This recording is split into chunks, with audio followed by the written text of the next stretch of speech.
Today I'm going to show you how to do a Bitmoji Classroom. It's actually fairly simple once you've actually seen it done. So the first thing is obviously you're going to need Bitmoji, and that is in the Chrome Web Store. Just right here. That's what it looks like. And you are going to just add it. It's going to add right up here. So those are my Bitmojis. So the first thing you need to do is start with a blank slide. So I usually just start here. And then we're going to start inserting things. So the first thing you're going to insert is you can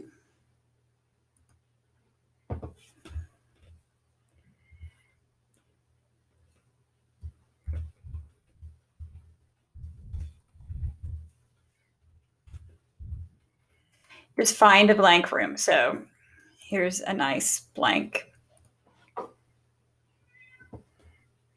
room.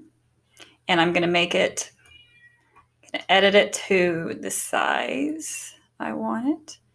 I don't want to make it exactly the size of the slide. If you're going to just embed it into your Google Classroom, I also am using mine as a banner. That you'd obviously want to make this smaller. I mean, the banner is probably about that size. You want to make it banner size. And you can actually go in and edit that in Tools too, to edit the size of this actual slide. But anyway, so this is for your basic Bitmoji Classroom. So now I have a background, and then I'm going to go to insert, and let's say I need a chair. Once again, search the web.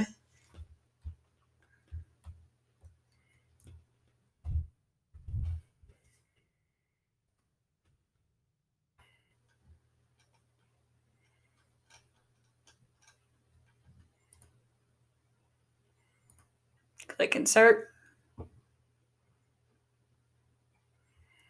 And then I'm going to size it. I may have to resize it once I have my Bitmoji. And then I'm going to add a sitting.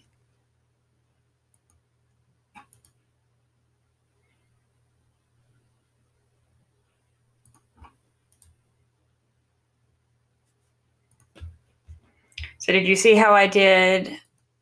I right-clicked on it.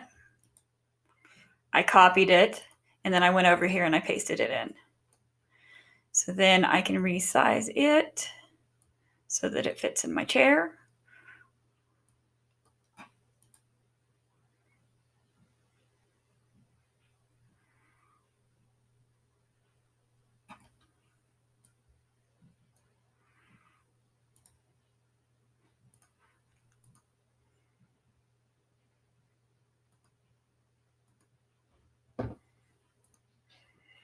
Okay, and then I'm going to rotate it.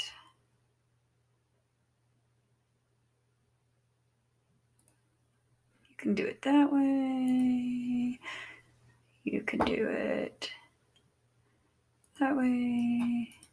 You can do it that way. Just however you want to rotate it, just to make it fit. Okay, so there's me sitting in a chair, and obviously you can adjust those things. And then I'm going to, once again,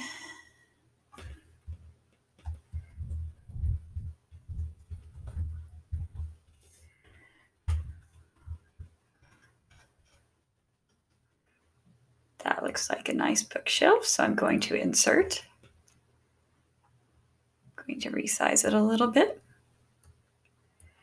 As you can see, this is not taking a lot of time once you know how to do it. Okay, and so then there's my bookshelf. I'm going to make it a little bit taller. A little wider. Okay, and then maybe I'll have a smartboard.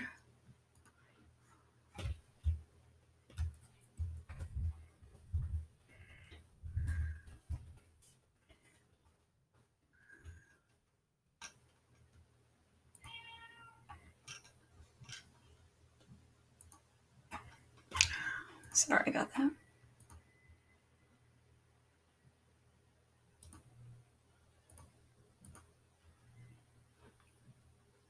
Okay, that one has a white background. There is a program where you can delete it, but I just kind of go and search until I find one that doesn't have the background. Try whiteboard.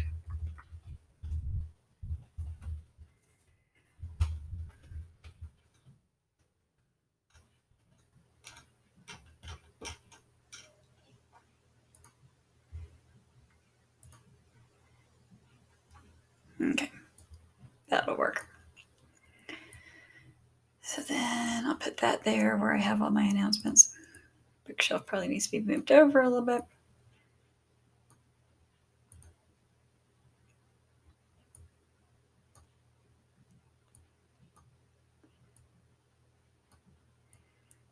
But you see, based on how I'm adding these, I'm just kind of manipulating my characters around a little bit so that everything fits. And you can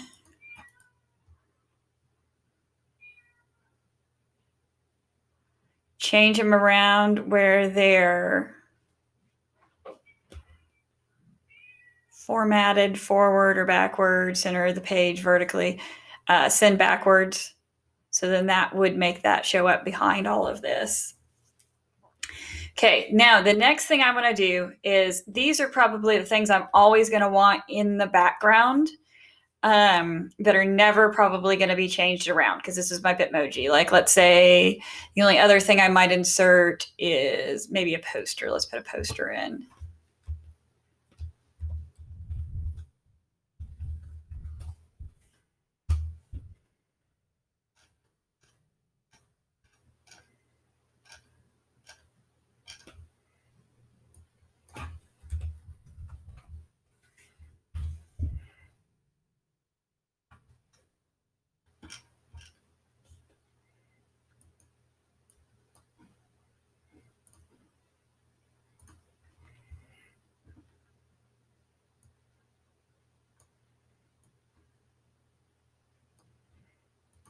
Okay, so I've got my basic Google Classroom there.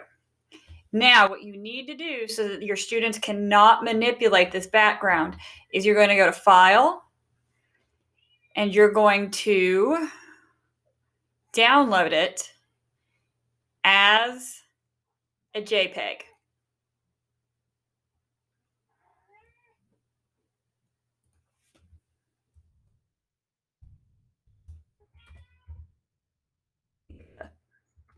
Name so that when I download it, I can actually find it on my computer later. Okay. So then you're going to go and you're going to go to a new presentation. Once again, you're going to get rid of all this. So it's blank. And then you are going to add a background. So you're going to choose an image.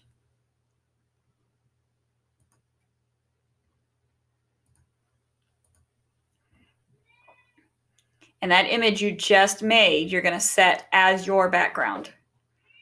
So then if you set it as your background, it is no longer able to be manipulated. That way, when you decide to start adding things like a text box,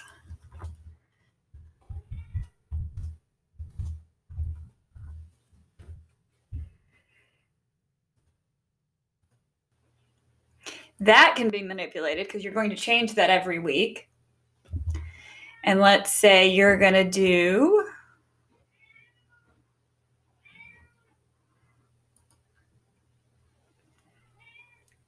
this is going to be from computer because I uploaded a bunch of these.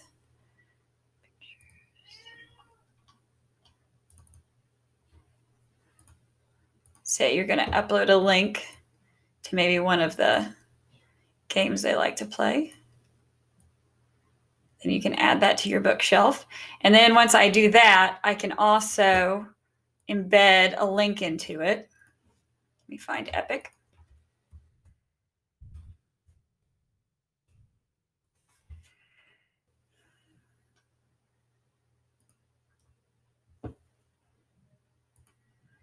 So I always do it from the login screen.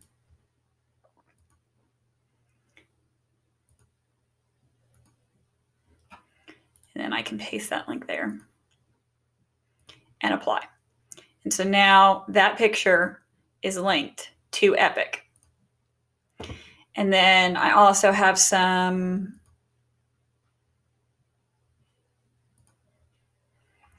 books that I uploaded. I don't know if I have those immediately available. But as you can see, I've got Prodigy, Pebble Go, a bunch of those other links.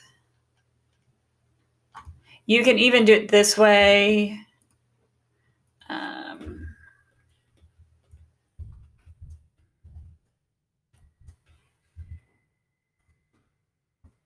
You can search it, and then you can just push copy, and then you can go back to your Google Classroom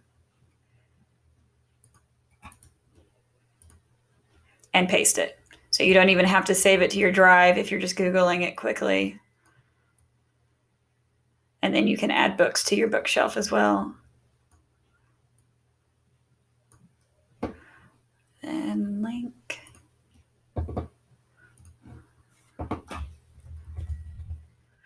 I use Story Online for most of my books because I know it's safe.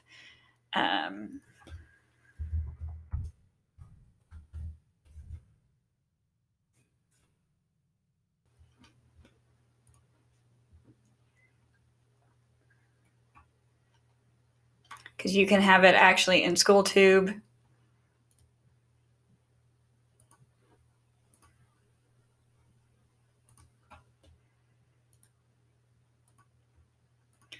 And then there's my book on the bookshelf with a link to it. So you can even add text boxes that say, click here for your assignment. And of course, you can change the background color just like you could with anything else.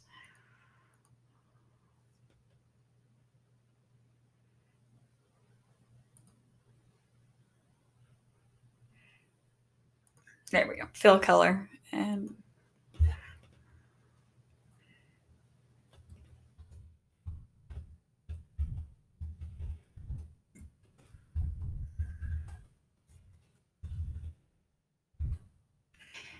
And once again, you can take that text box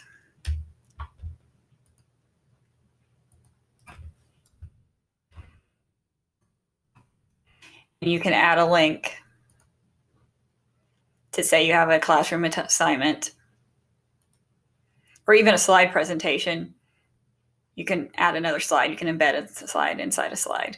But if you have a link, you can apply that link there. So if you shared a web in your documents from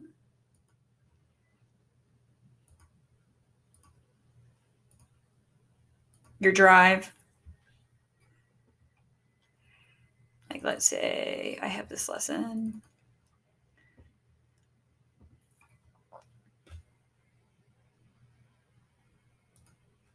And then get a shareable link. Then I can take and embed that shareable link.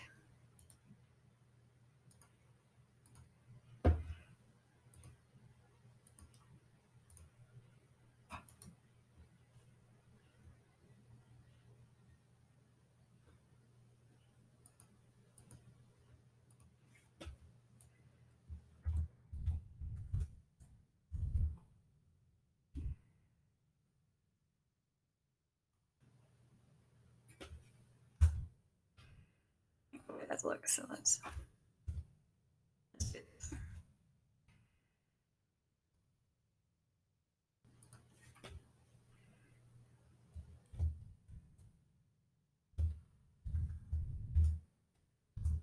I'm not sure if that's the right one, but. And then it's right there and it's linked into the box. So that's how you create a Google Classroom. And of course, you want to save it as a background first, anything you don't want manipulated. And then like this, I might change next week. This I might change next week. Anything that you're going to change, then you're going to want to make that not part of the background. And then when you go to sharing,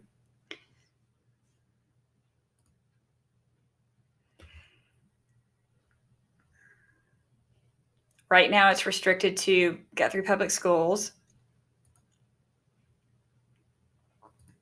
You can just share that link, and they can be, obviously they're just a viewer, so they will get a view only document. This will say view only here, so that they cannot necessarily manipulate your links. You do not want to put it in